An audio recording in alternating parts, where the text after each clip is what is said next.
दुश्मनी जम के करो, लेकिन ये याद रहे कभी हम दोस्त हो जाएं तो शर्मिंदा ना हो। कुछ इस तरह का शेर है जिसमें बताया गया है कि हम किसी से दुश्मनी भी करें तो एक लिहाज रखें, ताकि कभी बातचीत हो जाए, आमना सामना हो जाए, रिश्ते बेहतर हो जाएं, दोस्ती हो जाए, तो आंखों की शर्म बची रहे। दोस्तों, हमारे देश की राजनीति में अमूमन इस तरह की तस्वीरें आपने कई बार देखी होंगी कि लोकसभा के अंदर, संसद के अंदर विरोधी दल और सत्ता पक्ष एक दूसरे से खूब आरोप प्रत्यारोप कर रहे हैं, लेकिन बाहर आकर खुश मिजाजी से बात कर रहे हैं, हाथ मिला रहे हैं और एक दूसरे का आदर सत्कार कर रहे हैं। हालांकि हाल के सालों में ऐसी तस्वीर लगभग बहुत ही ना के बराबर हो गई, बहुत कम हो गई, लेकिन आज ऐसी ही एक तस्वीर देखने को मिली, जिसके बाद मुझे लगा कि कम से कम मैं तो आपके सामने वीडियो जरूर रखूं, क्योंकि मैं हर खबर की डिटेल याद रखती हूं। दोस्तों, ये हैं दिल्ली की मुख्यमंत्री रेखा गुप्ता और एलओपी राहुल गांधी। दरअसल आज अंबेडकर जयंती है। इसके मौके पर दोस्तों संसद परिसर में एक बेहद ही बड़ा कार्यक्रम आयोजित किया गया था और संसद भवन में एक कार्यक्रम था ये, और यहाँ पर तमाम बड़े लोगों को बुलाया गया था। लोकसभा अध्यक्ष यहाँ पर थे, इसके अलावा उपराष्ट्रपति यहाँ पर थे और राष्ट्रपति स्वयं यहाँ पर आई, द्रौपदी मुर्मू, और इसके अलावा दोस्तों पीएम मोदी भी यहाँ पर आए और इसके साथ साथ तमाम बड़े लोग यहाँ पर मौजूद थे। सोनिया गांधी भी यहाँ पर थी, कांग्रेस के राष्ट्रीय अध्यक्ष मल्लिकार्जुन खड़गे भी आए और इसी कार्यक्रम में राहुल गांधी भी आए। लेकिन सबकी नजर गई इस तस्वीर पर जिसमें राहुल गांधी बैठे हुए हैं और उनके बगल में रेखा गुप्ता बैठी हुई हैं, दिल्ली की मुख्यमंत्री। आप कहेंगे इसमें क्या खास है और इस तस्वीर के साथ मैंने ये शेयर क्यों पढ़ा?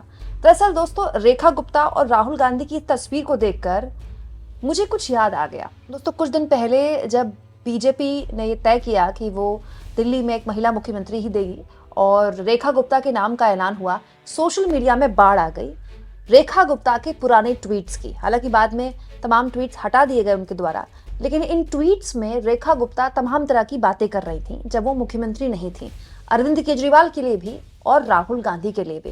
खास तौर पर राहुल गांधी का बात इसलिए कर रही हूँ क्योंकि राहुल गांधी के बगल में ही रेखा गुप्ता बैठी हुई दिखाई दी। दोस्तों, जब रेखा गुप्ता और राहुल गांधी दोनों एक दूसरे से बातचीत कर रहे थे इस वीडियो में, तो मुझे याद आए रेखा गुप्ता के पुराने ट्वीट्स, जिसमें रेखा गुप्ता ने राहुल गांधी के लिए देखिए क्या कहा था। राहुल गांधी ने 2021 में एक बात लिखी थी सोशल मीडिया में, जो नफरत करे वो योगी कैसा, योगी आदित्यनाथ के लिए लिखा था, और इसको रिपोस्ट किया था, रिट्वीट किया था रेखा गुप्ता ने और लिखा था, जिसके दादा कब्र में वो हिंदू कैसा, प्लीज आंसर। रेखा गुप्ता तब मुख्यमंत्री नहीं थी, लेकिन रेखा गुप्ता तब बीजेपी की नेता थी।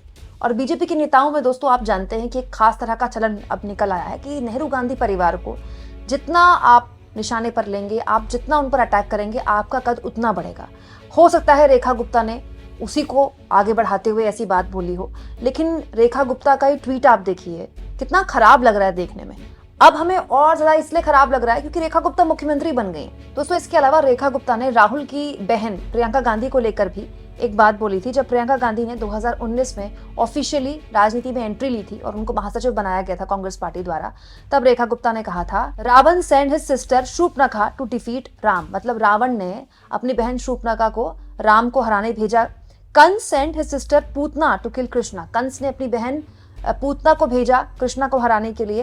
हिरण्यकश्यप ने अपनी बहन होलिका को भेजा प्रहलाद को मारने के लिए। और लास्ट में रेखा गुप्ता ने लिखा था, Rahul Gandhi send his sister Priyanka, फिर मोदी जी, मतलब राहुल गांधी ने अपनी बहन प्रियंका को भेजा है मोदी को हराने के लिए।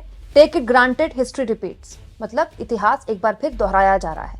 मतलब राहुल गांधी को एक राक्षस से तुलना कर रही हैं रेखा गुप्ता यहाँ पर, और प्रियंका गांधी की तुलना किससे कर रही हैं? शूर्पणखा से, पूतना से और होलिका से।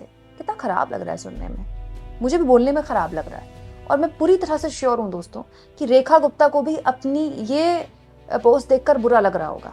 हालांकि उन्होंने सब डिलीट कर दी होंगी अब, क्योंकि उस वक्त ही जब वायरल हुई थी ये पोस्ट तो सबने उन पर कई सवाल उठाए थे और हम उम्मीद करते हैं कि अब डिलीट ही कर दी होंगी। लेकिन ये तो रेखा गुप्ता के ऑफिशियल सोशल मीडिया हैंडल से वायरल हुई है ना, उन्होंने किसी जमाने में लिखी है ना दोस्तों। इसीलिए बड़े बुजुर्गों ने बहुत ठीक कहा है कि किसी से आप दुश्मनी भी करें, कोई आपका विरोधी हो सकता है, लेकिन एक लहजा बनाए रखें। आंख की शर्म हमेशा रहनी चाहिए। पता नहीं कब किससे बात करनी पड़ जाए, पता नहीं कब किससे संबंध बेहतर हो जाए, तो मन में वो कटुता ना रहे। अब आज की इस फोटो पे आ जाइए दोस्तों। राहुल गांधी और रेखा गुप्ता बगल में एक दूसरे के बैठे हुए थे और रेखा गुप्ता से बहुत ही आराम से राहुल गांधी बात कर रहे थे। दोस्तों राहुल गांधी के चेहरे पे मुझे एक शिकन भी नहीं दिखी। मतलब ऐसा मुझे एक बार भी नहीं लगा कि राहुल गांधी को ऐसा लगा हो कि इन्होंने मेरे धर्म को लेकर ऐसी बात बोली या फिर मेरी बहन को लेकर ऐसी बात बोली, क्योंकि केवल राहुल गांधी के लिए नहीं बोला रेखा गुप्ता ने, अरविंद केजरीवाल के लिए भी बहुत सी बातें बोली थी। वो भी मैं आपके सामने रख देती हूँ। जैसे दोस्तों अरविंद केजरीवाल के लिए रेखा गुप्ता ने लिखा था, अरविंद केजरीवाल दिल्ली तेरे बाप की नहीं जो तू यहाँ मुख्यमंत्री बनकर बकवास कर रहा है। दिल्ली जनता की है और जनता ही तुझे तेरी माँ की कोख में वापस भिजवाएगी कहीं का। केजरीवाल अपना जन्मदिन कभी नहीं मनाता। उन्होंने अपनी माँ से घटना का वीडियो मांगा था जिसे वो नहीं दे सकी थी। After coming back media ask Kejriwal, तुम्हें कैसे पता कि मोदी तुमको मारना चाहता है? केजरीवाल, मैंने मोदी को बाजार से लाल हिट खरीदते देखा था। दोस्तों इसके अलावा भी कई ट्वीट्स होंगे, लेकिन लोगों की नजरें इसी पर पड़ी और यही वायरल हुई। तो मुझे ऐसा लगता है दोस्तों कि रेखा गुप्ता अपने पुराने ट्वीट्स केजरीवाल को लेकर भी पढ़ती होंगी तो उनको बुरा लगता होगा कि इस तरह की भाषा, इस तरह की बात उनको नहीं बोलनी चाहिए।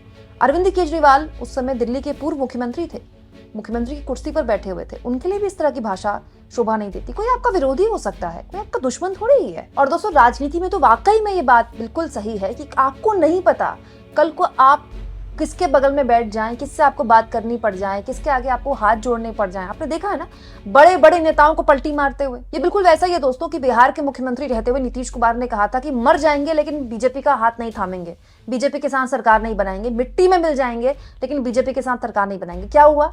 पलटी भी मारी, सरकार भी चला रहे हैं। और आज भी जब भी नीतीश कुमार को पलटी मार कहा जाता है, उनकी यही बातें उनको याद दिलाई जाती हैं कि ये मरने की बात कर रहे थे, मिट्टी में मिलने की बात कर रहे थे और अब खुशी खुशी सरकार चला रहे हैं। इसीलिए राजनीति में एक लिहाज, एक शर्म बनाए रखनी चाहिए जो हमारे पुरखों ने बनाए रखी। दोस्तों वाजपेयी ने संसद के अंदर सोनिया गांधी को लेकर तमाम तरह की बातें बोली, ऑन रिकॉर्ड बोली हैं, क्योंकि वो उनकी राजनीतिक प्रतिद्वंदी थी, वो उनका कॉम्पिटिटर थी राजनीति में। लेकिन उससे इतर जो एक शिष्टाचार है वो हमेशा उनकी नजरों में सोनिया गांधी के लिए बना रहा और सोनिया गांधी की नजरों में भी बना रहा है। हमारे देश की राजनीति में चलन रहा है। इंदिरा गांधी के बहुत बड़े बड़े विरोधी थे बीजेपी के अंदर, लेकिन इंदिरा गांधी संसद के बाहर उनसे खूब अच्छे से बात करती थी, कईयों के काम भी करवाती थी, कईयों की काफी प्रशंसा भी करती थी। तो ये राजनीति का शिष्टाचार है जो रहा है हमारे देश में, लेकिन अब कहीं गायब हो गया है। अभी राजनीति इतनी ज्यादा एग्रेसिव हो गई है कि पार्टियां एक दूसरे को दुश्मन मानने लगी हैं। दोस्तों इस कार्यक्रम में राहुल गांधी और रेखा गुप्ता एक साथ मंच में तो दिखे ही, साथ में एक और तस्वीर देखने को मिली जो आज के दौर की राजनीति में बहुत ही कम देखने को मिलती है। संसदीय कार्य मंत्री किरण रिजिजू यहाँ पर कार्यक्रम में मौजूद थे और उन्होंने स्वागत किया कांग्रेस पार्टी के अध्यक्ष मल्लिकार्जुन खड़गे और सोनिया गांधी का। तो उन्होंने भी बहुत ही आदर से उनका आदर सत्कार किया। ये शिष्टाचार की तस्वीरें अमूमन हमारे देश की राजनीति में अब ना के बराबर देखने को मिलती है, लेकिन आज दिखी तो अच्छा लगा। दोस्तों आपको क्या लगता है, जब रेखा गुप्ता राहुल गांधी के बगल में बैठी होंगी, क्या उनको राहुल गांधी को लेकर, उनकी बहन को लेकर जो बातें उन्होंने लिखी हैं वो बातें याद आई होंगी? कमेंट बॉक्स में जरूर लिखें और जितना हो सके दोस्तों चैनल को शेयर करें, सब्सक्राइब करें और थैंक्स फॉर ज्वाइन के ऑप्शन से दोस्तों अगर आप चाहें तो कुछ आर्थिक मदद भी चैनल की जरूर करें।